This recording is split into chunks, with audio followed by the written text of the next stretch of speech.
The alien princess cried when she saw me. "Human, I have been looking for you for years." Elias Carter had learned long ago how to be invisible.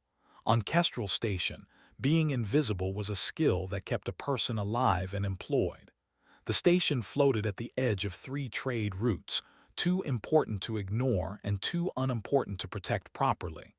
Big alien crews came and went. Diplomats passed through with guards and banners. Traders argued, smugglers whispered, and mercenaries stared at everyone like they were prey. Humans did not attract much attention here. That suited Elias just fine. He worked maintenance, the kind of job most species avoided. Tight tunnels, old systems, power lines patched too many times. Elias did them all without complaint. He was not fast like the insectoid Krek. He was not strong like the stone-skinned Doran, but he was patient, and patient workers survived longer than proud ones. Elias moved through a narrow service corridor, tool bag slung over one shoulder. The lights flickered overhead. He paused, tapped the wall panel twice, and listened. The hum was wrong, too high. A cooling unit was failing. He knelt, removed the panel, and began adjusting the coils by hand. Above him, the station suddenly shuddered. The lights went out. For a long second, there was only silence. Then alarms began to howl, low and heavy, echoing through the metal bones of the station. Elias sighed quietly. "Of course," he muttered. Emergency lights flickered on, painting the corridor in red. His wrist console came alive with warnings in half a dozen alien languages. Dock lockdown, restricted arrival, non-essential personnel ordered to remain in place. That meant him. He finished sealing the panel anyway. Leaving a job half done was how systems failed later, and later failures always blamed maintenance. As he stood, heavy footsteps echoed somewhere distant, not station security. Too measured, too many. Military. Elias turned the other way and moved deeper into the service corridors. He knew these passages better than the main halls. He had memorized them out of habit, not ambition. Voices echoed through the metal, sharp and unfamiliar. A language Elias did not recognize, full of hard clicks and soft tones. Royal dialect, maybe, or command caste. Whatever had docked was important. He turned a corner and nearly collided with her. She stood in the middle of the corridor as if she had stepped out of a dream and into the wrong place. Tall and slender, her form was wrapped in flowing fabric that shimmered like liquid light. Her skin glowed faintly, not bright, but alive, like moonlight on water. Her eyes were large, luminous, and wide with fear. Elias froze. She froze too. For a heartbeat, they simply stared at each other. Then her breath caught. Her eyes filled with tears. She took a step toward him, slow and unsteady, as if afraid he might vanish. "Human," she said, her voice trembling, accented but clear. I have been looking for you for years." "You." Guards poured into the corridor, tall and heavily armored, weapons raised. Their armor bore the crest of the Lyrathi Dominion, one of the oldest and most powerful empires in known space. "Your Highness," one of them shouted, "step away from the human immediately." The fear was still there, but now there was steel beneath it. "I will not." I'm not holding her." Elias' heart hammered in his chest. His thoughts raced. Princess, royal guards, orders.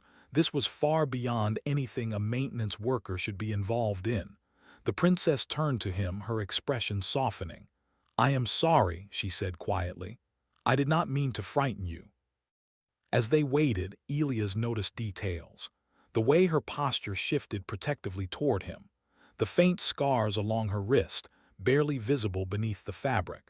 The exhaustion in her eyes, like someone who had not truly rested in a very long time. More guards arrived, along with station officials who looked like they wanted to disappear. After tense discussions, a compromise was reached. The princess would be escorted to a secure diplomatic chamber, and the human would go with her. Elias did not get a choice. The walk through the station felt unreal. Workers stared openly. Aliens whispered. Some looked angry, some looked curious. A few looked afraid. Inside the chamber, the doors sealed shut with a deep, final sound. The guards positioned themselves along the walls. The princess stood in the center, still holding Elia's sleeve. Finally, she released him. Elias rubbed his arm awkwardly. So, you said you were looking for me. Privacy but not trust. My name is Aurelian, she said. I am the last daughter of the Lyrathi royal line. We believed ourselves prepared. Instead, I was found by a human ship. They hid me, Aurelian said. They fed me. They repaired my pod with parts they needed for themselves. Elias swallowed hard. Do you know their names? You work, you endure, you survive quietly. And Elias Carter, invisible maintenance worker, realized his life would never return to normal. The sealed chamber felt smaller with every passing minute. Elias stood near the center, hands resting at his sides, trying not to look as nervous as he felt. Across from him, Aurelian sat on a low seat that had been rushed in by station staff. The guards remained along the walls, silent and watchful, their weapons lowered but never fully at rest. Word had already spread. A human, a princess, together. Outside the chamber, the station buzzed with rumors. Inside, time moved slowly. Aurelian broke the silence first. You are thinking about him, she said softly. Elias looked up. My grandfather. I didn't even know he was part of something this big. He never talked about heroics in his logs, just work, repairs, keeping the ship flying. They probably argued about it for hours before telling you. The Galactic Council has been informed of your location. They are concerned. Everything becomes political when power is afraid.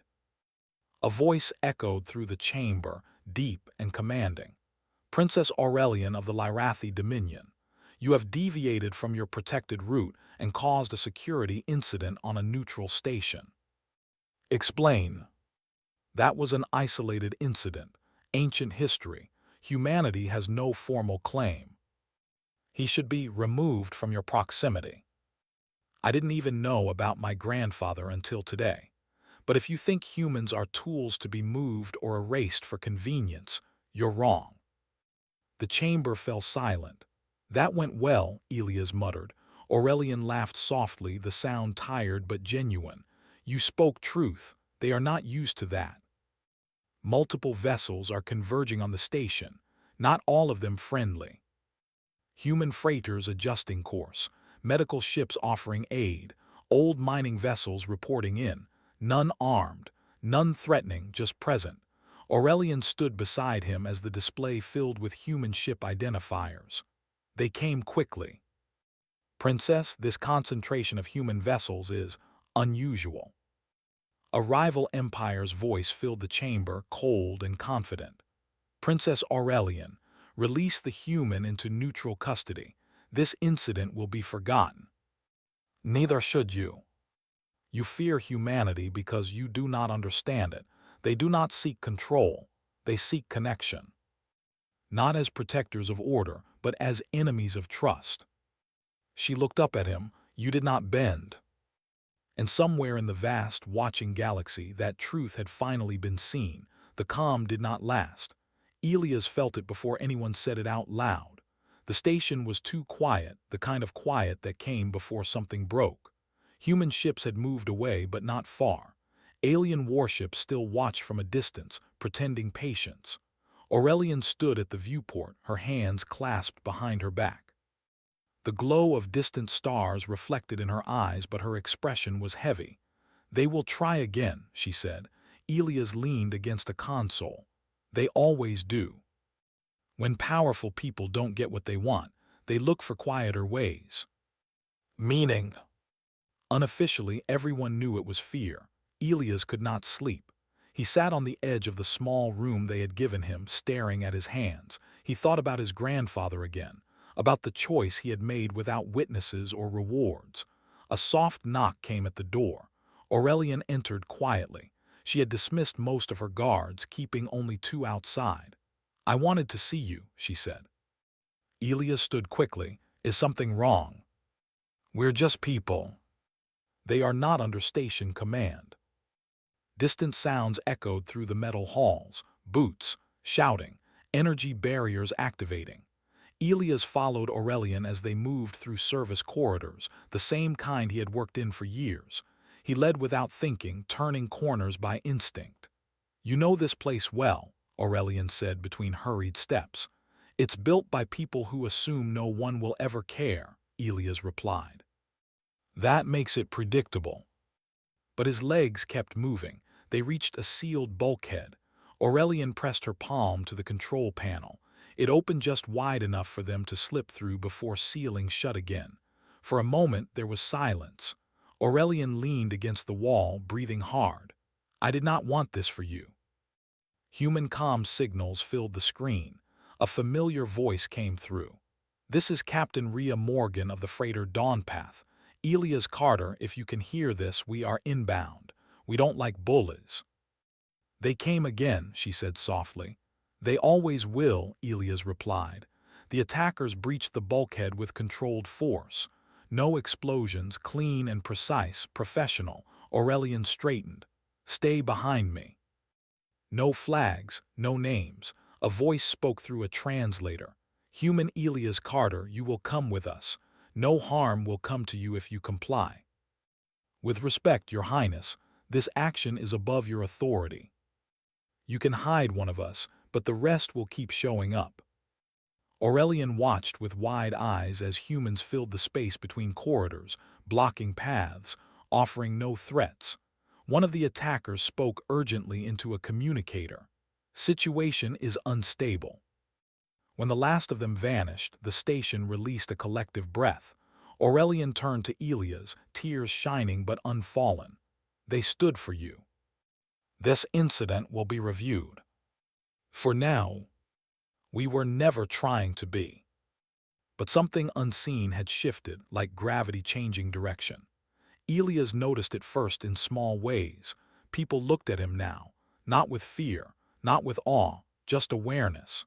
When he walked through the main corridor carrying his tool bag, aliens stepped aside without being told. Station officials nodded instead of ignoring him. Human workers smiled more openly, like they shared a secret they had always known. Elias did not feel like a hero. He felt tired. Aurelian remained on the station longer than planned. Officially, it was to oversee diplomatic repairs. In truth, everyone knew the galaxy was watching too closely for her to move without consequence. She and Elias spoke often during those days.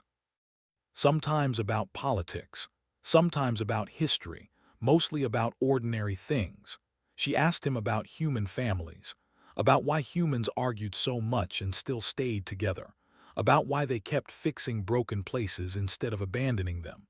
He told her about his grandfather's old stories, about people who worked long shifts and laughed anyway, about humans who did not believe the universe owed them kindness, so they gave it first.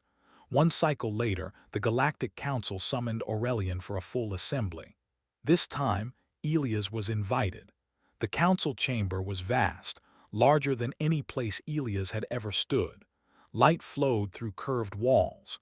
Symbols of dozens of civilizations hovered in the air. When Elias entered beside Aurelian, a ripple passed through the chamber. The human maintenance worker who would not disappear. Aurelian stepped forward and spoke before anyone else could. "You called this assembly to restore order," she said calmly. "Order has already been restored. What you seek now is control. Princess Aurelian, the events surrounding this human have destabilized multiple regions." "Explain." "That judgment was incorrect. You didn't tell me this part. When someone is threatened unjustly, they appear. Do you accept this role on behalf of your species? We just want the freedom to help without being punished for it." Invitations arrived at human worlds that had never been acknowledged before, not with demands, with respect. Aurelian prepared to depart shortly after. Her presence had done its work, and staying longer would only make her a symbol instead of a person. On the day of her departure, she met Elias in the same service corridor where they had first met. The lights flickered softly overhead. "Funny place for a beginning," Elias said. "Fitting," Aurelian replied. "Quiet, honest. As someone who was saved. That may be the most frightening part." He fixed cooling units. He crawled through tunnels. He patched old systems that no one else wanted. But now, when he worked, ships passed overhead carrying new flags beside old ones. Trust traveled faster than fear. Sometimes, Elias thought about his grandfather. He imagined him smiling somewhere beyond the stars, knowing his quiet choice had echoed farther than he ever expected. Elias Carter remained an ordinary human, and the galaxy learned that ordinary humans were anything but small.